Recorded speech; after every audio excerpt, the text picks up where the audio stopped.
All right, we got the Subaru back in the shop. It was a little bit of a struggle. This front wheel bearing I noticed was bad last time I was under the car, and it's like, I mean, the wheel's about to fall off. Like, look, that one's straight. Is this one straight? Oh, that one's straight. Earlier, this wheel was turned like 10 degrees and that one was still straight. It's bad. I guess we'll see what it's like when we lift it up. But anyway, so let me lift this up. This is too loud. Well, the bearing race is literally sitting in that. Oh yeah, look at this. Ugh.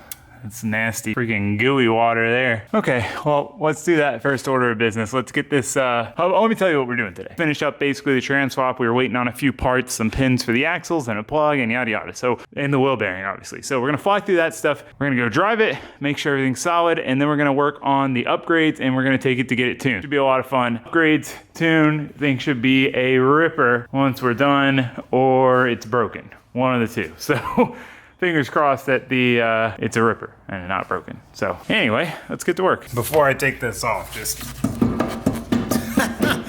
oh man, I've never seen one that bad. But I mean, I guess the axle's out of it, which is what it would be sitting on. So it kind of makes sense.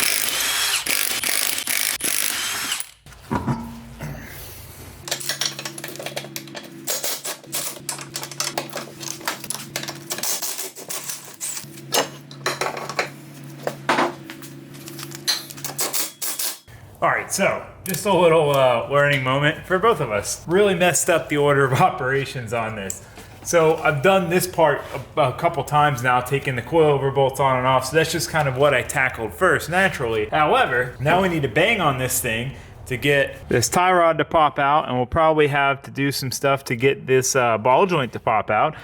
But it's all floppy and there's nothing holding it in place. Now I can just throw it up here and put a bolt in it real quick, but just a thought, you know, when you're doing something, just try. Like I mess up still too, but I try to think my way through it quickly, and then do it that way, so you don't make your life harder like this. So, anyway, just a thought. Like I said, learn a moment for both of us.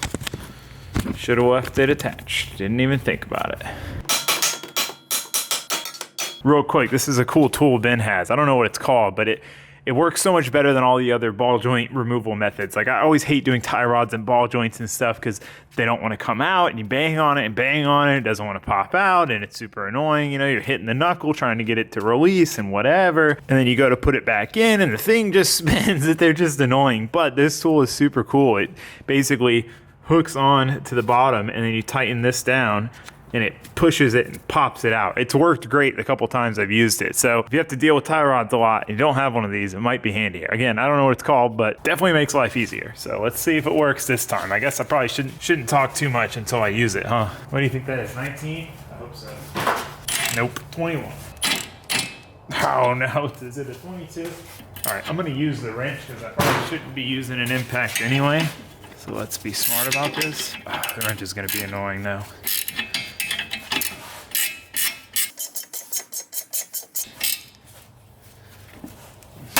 Oh my god, that was loud, dude. That scared me.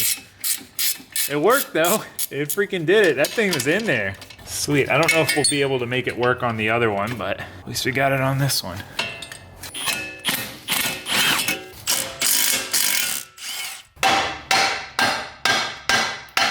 Okay. Well, that one's not fighting us. Okay. Not too bad. What just fell? Oh, it's the bearings. So that's a pinch style. You can see it's got like the slot, so that wasn't too bad. Pull this knuckle off. Oh, I can take the brake shield, the dust shield off too, I think. That'll be, oh, there goes my bearing. Oh, getting this race out of the knuckle is gonna suck. Oh. One thing I feel like a lot of people might overlook is that at least most of pretty much any hub I've serviced where you have to, the bearing is pressed in instead of bolt on, there is a snap ring that goes in the backside, and that you have to take that out before you can press it out. Because if you don't, it's not going to work. And it looks almost like you can see these marks, like they were trying to get this thing out, and they probably left that ring in. But it is going to be tricky because all we have left to press out, like to use to press against, is this, you know, angled edge of the bearing race. So anyway, I won't bore you guys too much with this stuff. I'll get back to you when we've busted through it. Wish me luck. Well, by some lucky turn of events, I managed to get that bearing race out of there. I happened to find this bearing race out of, I don't know, maybe an RX-7 or something. They went in there and then found the right size socket to go on top of there, but not go in it and press it out. So we're halfway there. We just got to press this in without screwing it up. So wish me luck. All right, we got it together with 0 casualties. It's so funny. Like, for such a simple thing, it always feels like such an accomplishment to take one of these apart and put it back together without messing anything up. Because it's always so hard to find the right size bearing race to pressing it in, and the right size socket to sit on this groove so you don't push the center of the bearing out, and the right size shims to get it in the press level so it doesn't press in crooked. And you know, it's a lot of like getting lucky and finding the right stuff lying around the shop to get it done. So it always feels good when you get it done, but it's together. Sweet, that was the most dreaded part of the project.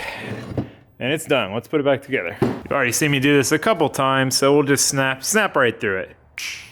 Ta-da! It looks, I mean, that was so easy. Anyway, now that's back together, went together nice and easy. We can put in, where did I put those parts? Are they still in my pocket? They are. We got our roll pin things that go in the front axles and our plug for the clutch pivot pin to keep it from backing out, because that is what caused this whole debacle in the first place. Not putting this plug in, that pin backing out, snap in the case of the trans. So we definitely want to fix that. Okay, I'm gonna go ahead and throw that front axle in and throw this in, because then it'll be, oh, I'm such an idiot. Oh, it's so funny. I mean, granted, it's 2 bolts, but I bolted all of this back together, but I have to unbolt these 2 bolts to put the axle in. Technical difficulties. Let's try this again. Much better. All right, wheels back on, everything. Axles in, hubs bolted up. I am missing a slider bolt for this caliper. I noticed that too when I noticed the wheel bearing was bad. It's just never been there. Or, I mean, I guess it could have fallen out since I've owned the car, but I have a feeling it was never there. So we'll have to get one of those. But now we just need to throw these in. Move on. Not sure what the proper procedure for tapping in a roll pin is, but I feel like a hammer and an extension should do the trick. All right, got both of those in. Easy enough. Now we just need to do that pin up there, which, I mean, I would think that would be easy. Oh, I guess the starter is in a bad spot for that, huh? Well, I did have to pull the starter out, which is a little tricky, but I got the plug in. I don't know if you can see it up there. I can't really point at it because I'm on the light, but it's in. I'm gonna button this back up, and I'm so thankful for electric ratchets. So that top starter bolt, it's up there. It is way up there. So I had to have the electric ratchet with a wobble extension and then snake it up over top, which there's just enough room between the body of the car. You know, one of these situations is when this thing's a freaking lifesaver. Like, it would have taken 5 times as long without it. We need to go get some bolts for the drive shaft now, and the turbo downpipe. We're back from the parts store. We've got gear oil, which I almost forgot, and we got the hardware that I need. So I needed drive shaft bolts, nuts for these studs, because my other diff that was in here when I got the car, these were basically both missing. So yeah, we got those, and a couple turbo bolts because the ones I had got kind of seized up on me. So I'm gonna start throwing some hardware in.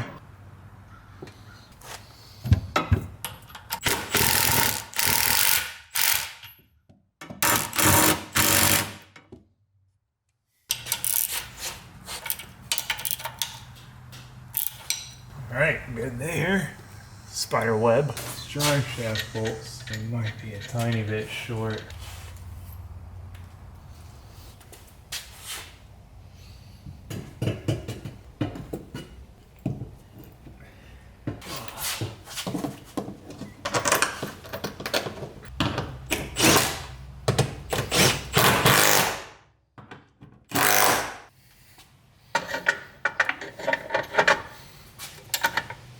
Son of a bee. Bolts are too short. These are perfect though.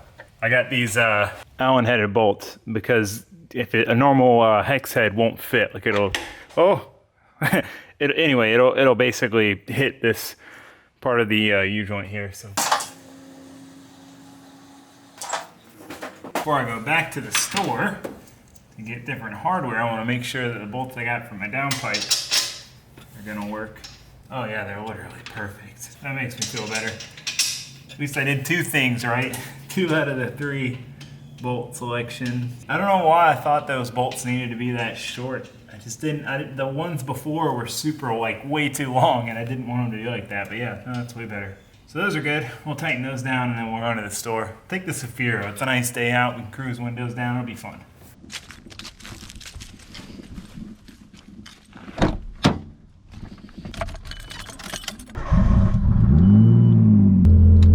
Still have the heat on full blast. I guess we can go windows down. That was the whole point.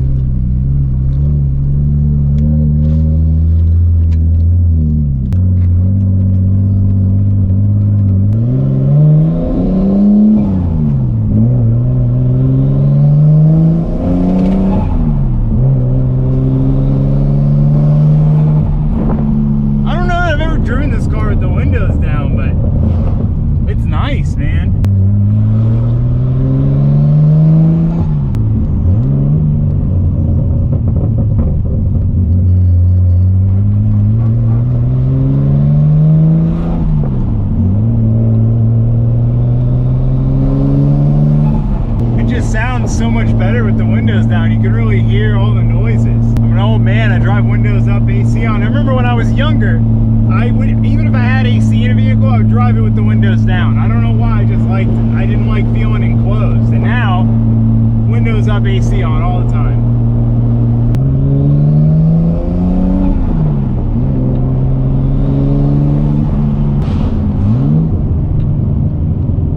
So we have 2 ACs nearby. One is like down the busy main road with stoplights, and this one's like a nice chill drive. It's by the lake. I like this one.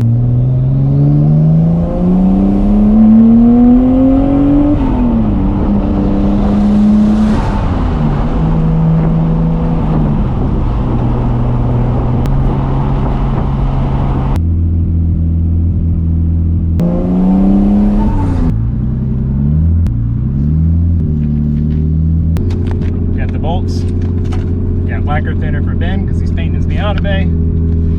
Ready to rip. Back home, that is.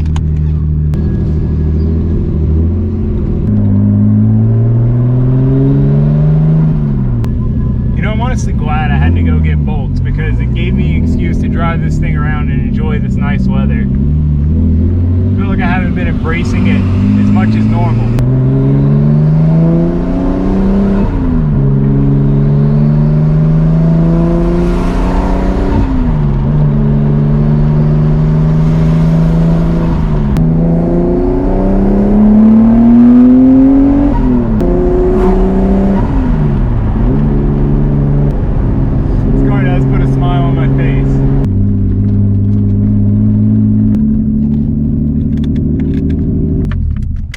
Time to get back to work. All right, all of our hardware is in. The diff bolts there, drive shaft bolts, this brace thing, downpipe bolts. I guess we still need to put the exhaust in, but we'll fill it with fluids first and then put the exhaust back on, and then we're ready to take her for a test rip before we start bonding her. Wish me luck. Either these plugs have never been out or the Hulk tightened them. One of the 2. Holy cow. Oh! Still got fluid in it. We gonna change it. Oh, came out a little faster than anticipated.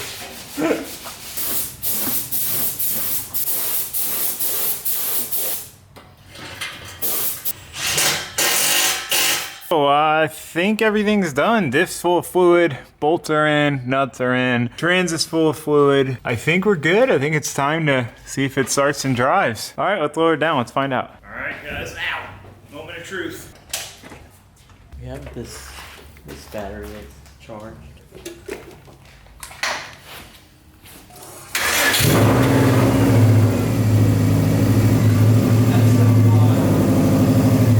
We're gonna run through the gears.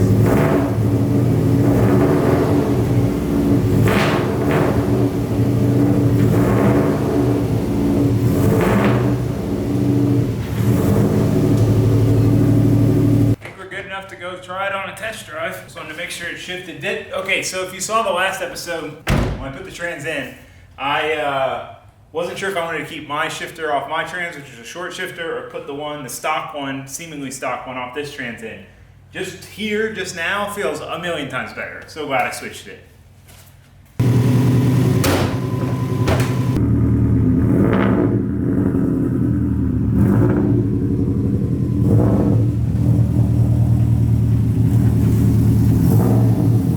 Man, definitely a nice feeling to see this thing moving under its own power again. Sitting here idling, drove it out of the shop. I'm hyped. Let's go do this. Yeah, this shifter is in a way better spot than the old one is and shifts way easier.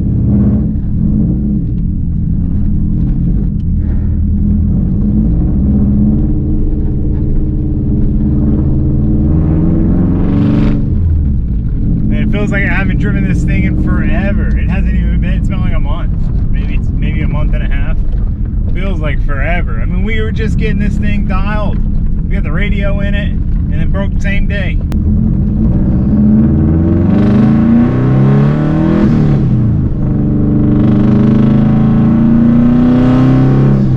It still feels like a low RPM. It's like it's running on 3 almost, and then when you get into boost, it clears up and runs on all 4. It's really weird. It's just got nothing down low, and you can feel it like choking up.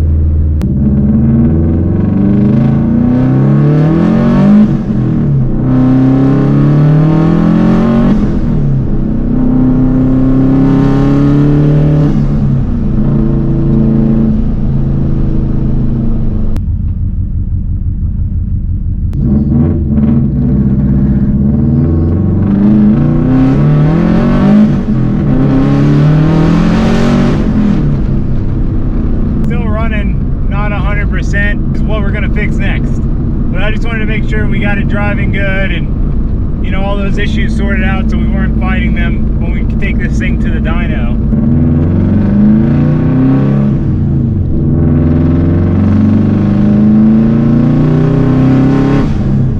This thing really needs a muffler.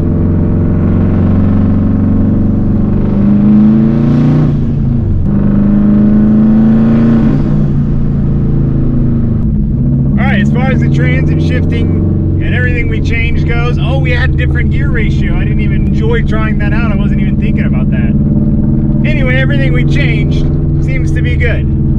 So we're gonna go check, but now we can move on to the upgrades.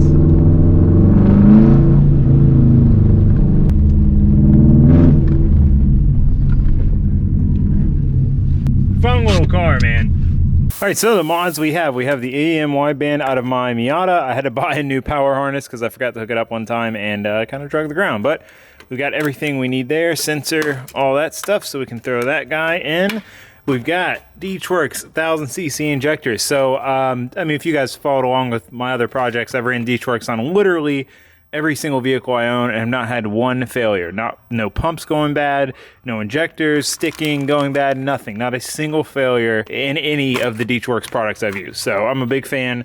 Pretty much just the WRX or nothing. And then we've got a Cobb 3-port boost controller. So this will help with basically keeping the wastegate shut longer, making boost earlier, having better control over boost, preventing boost creep, all sorts of things like that. It's just a much more sophisticated method than the factory 2-port boost controller, which mine does not even work. So, it may not seem like a lot, but it really opens up our capability. We can really control our boost now. We can change the boost levels a lot more easily. We can go higher in boost if we want to.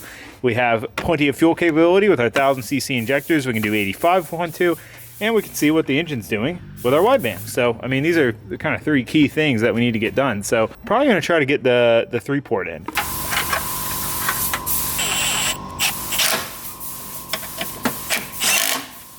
Beautiful.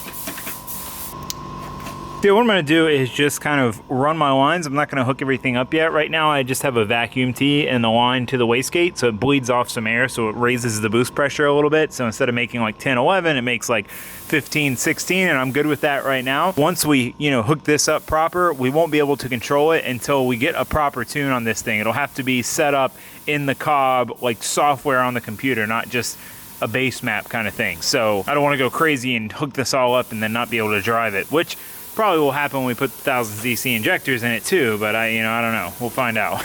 One step at a time. Let's get these lines routed. Well, I started on doing the injectors and stuff. We got the boost controller in there and routed and everything, but I realized, as soon as I put those injectors in, this car is going to be undrivable until I get it tuned. And I just don't, I don't want to do that to myself. I just got it driving. I drove it all 5-10 minutes, and I don't want to make it undrivable again, because what I'm worried about is when we start leaning on it, when we get this thing tuned, who knows what's going to happen. I mean, hopefully it holds together. I don't plan on pushing it too hard, but you never know. I mean, it could blow up on the dyno, and I want to at least drive it a couple days before that happens. So I decided we're going to hold off. Since we're not doing the dyno until early next week, we're going to hold off, and then the day before the dyno, I'll throw the injectors in, finish all that stuff up, the wideband, and we'll go to the dyno and get it tuned. So there will be a video on that coming, but for now, she's back together, she's driving, I'm hyped. Beautiful boost weather to drive her in. We're gonna have some fun with this thing, and then we're gonna lean on it, and then we're gonna see what happens. But also, whoa man, we really can't break it, because we're gonna be doing a track day, and Adam's got his Evo down here now, so me and him can battle. This thing's not gonna be, anywhere near as fast as the Evo, but it'll still be fun. Like the reason I bought this car, I was inspired to buy it by riding in the Evo, so it'd be fun to rip around and do lead and follow on the track with him. So hopefully we can get it all sorted, wheels, tires, etc. Lots of work to do to this car before then, but for now, that is going to be it. But yeah, thanks for watching. Thanks for subscribing. I'll see you guys next time. We got a lot of mayhem going on this weekend. It is going to be a lot of fun, and I will bring you guys along. So I'll see you then. Thanks for watching. I already said that. Goodbye.